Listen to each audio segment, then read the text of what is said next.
Hello friends, స్వతంత్ర భారతదేశంలో గణతంత్ర దినోత్సవం రోజు మాకైతే ఇది కనిపించింది.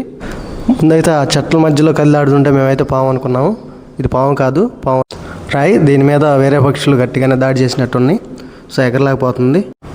అక్కడే ఉంటే పిల్లులు కానీ కుక్కలు కానీ దాని మీద దాడి చేసే ప్రమాదం ఉంది కాబట్టి దాన్ని అయితే మనం తీసుకొని వచ్చి జాగ్రత్తగా అసలు ఎక్కడ దెబ్బ తగిలింది, అది ఎందుకు అని గమనిస్తే దాని రెక్కకి దెబ్బ తగిలినట్టుంది. చూడటానికి చాలా చక్కగా ఉంది. ఇది జాతీయ రకం పాము రాయి. సో ఫైనల్గా మనం ఎక్కడ దెబ్బ తగిలిందో గుర్తించాం. సో ఇంకేమన్నా వేరే దెబ్బలు ఉన్నాయి కానీ మొత్తాన్ని ఒకసారి చెక్ చేసాం. పావురాయికి ఉన్న అలవాటు ఏంటంటే ఇది 360 degrees తలను తిప్పగలదు. సో చాలా సస్పెన్స్ తర్వాత మాకు అర్థమైంది. సో ఇది ఒక ట్రైన్డ్ పావురాయి. ట్రైన్డ్ అంటే ఇవి గేమ్స్లో పాల్గొంటే మనం కనుక మూవీస్ చూసినట్టయితే లారెన్స్ మూవీ ఒకటి ఉంది, శివగంగా అని. సో ఎక్కువసేపు గాల్లో ఎగిరే పోటీలు అంటే వాటిలో ఇది పాల్గొంటుంది. సో మనం క్లియర్గా అబ్జర్వ్ చేస్తే దీనికి ఒక ట్యాగ్ ఉంది. సో 7214 దాని నెంబరు. సో బహుశా మేము ఇంకా ఫోన్ నెంబర్స్ ఏమైనా ఉంటాయేమో అని ఓనర్ గారిది చూసాం కానీ సో ఫోన్ నెంబర్ అయితే లేదు. దాని ఐడెంటిటీ నెంబర్ మాత్రం మాకు కనిపించింది. దాని మీద దాడి చేసే పక్షులు ఇంకా తిరుగుతూనే ఉన్నాయి. సో ఈ సమయంలో దాన్ని వదిలిపెట్టడం ఒంటరిగా మంచిది కాదనిపించింది. సో అందుకని చెప్పేసి చిన్న దారంతో కట్టేసి ఒక 2 days దానికి గాయం అయితే మారిన తర్వాత మళ్ళీ అయితే దానికి తెలుసు కాబట్టి సో ఏంటంటే వెల్ ట్రైన్ తీసుకున్నామంటే అది ఎక్కడికి వెళ్ళాలని దానికి క్లియర్గా తెలుసు. కాకపోతే గాయం వల్ల మాత్రం అది ఎగరలేకపోతుంది. సో అందుకని దానికి ఎక్కడెక్కడ గాయాలని చెక్ చేసి సో దీనికి ఏం ట్రీట్మెంట్ ఇవ్వాలని ఒకసారి మనం వివరించుకున్నాం. మనం గమనించింది ఏంటంటే ఈ చుట్టుపక్కల ఇలా పావురాయి పందాలు జరిగే అకాడమీలు లేవు కాబట్టి ఇదైతే చాలా దూరం నుంచి వచ్చిందని గమనించాం. ఈ ట్రైన్ పాము వచ్చేసరికి ఓనర్ పెడితే కానీ తినవు, అలానే ఓనర్ తాపిస్తే కానీ తాగు. సో మనమైతే మొత్తానికి ట్రై చేసాం.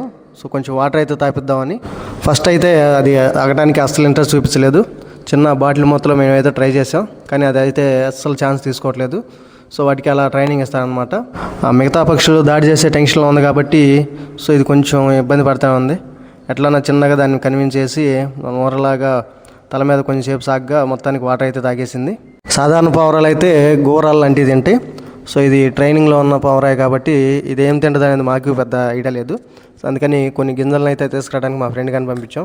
సో మొత్తానికి దాని చేత అయితే వాటర్ అయితే తాగించాం. రాజ్యాంగాన్ని అయితే ఇది గట్టిగా ఫాలో అవుతున్నట్టుంది. అందుకే స్వేచ్ఛగా చాలా దూరం నుంచి అయితే ఇది ఎగురుకుంటూ వచ్చేసింది. సో మనుషులకైనా జంతువులకైనా పక్షులకైనా దేనికైనా సరే దెబ్బ తగిలినప్పుడు మన ఇంట్లోనే మంచి యాంటీబయాటిక్ ఉంది.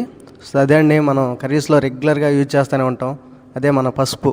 సో ఈ పసుపు పెడితే మనకేంటంటే కొంచెం బ్లడ్ క్లాట్ అవడం అనేది తగ్గుతుంది, ఇలా బ్లడ్ రిలీజ్ కూడా కాకుండా ఉంటుంది. ఇంక ఫస్ట్ ఏంటంటే అది యాంటీసెప్టిక్ కాబట్టి సో మనకి గాయం అనేది త్వరగా నయం అవడానికి సో పాసిబిలిటీ ఉండదు. సో ఎక్కడైతే గాయం తగ్గిందో అక్కడ పసుపు రాసేసి సో ట్రీట్మెంట్ చేసేసాం. సో తర్వాత మళ్ళీ కొన్ని వాటర్ అయితే మనం తాపిచ్చేసాం. ఒక 2 days తర్వాత దాని గాయం మళ్ళిన తర్వాత అదే ఎగిరిపోద్ది. సో అది కూడా మనం చూపిస్తాం. సో ఎవరైతే ఈ పావురాకు ఓనర్గా ఉంటారో ఆయన వరకు వెళ్ళేలాగే వీడియోని షేర్ చేయండి.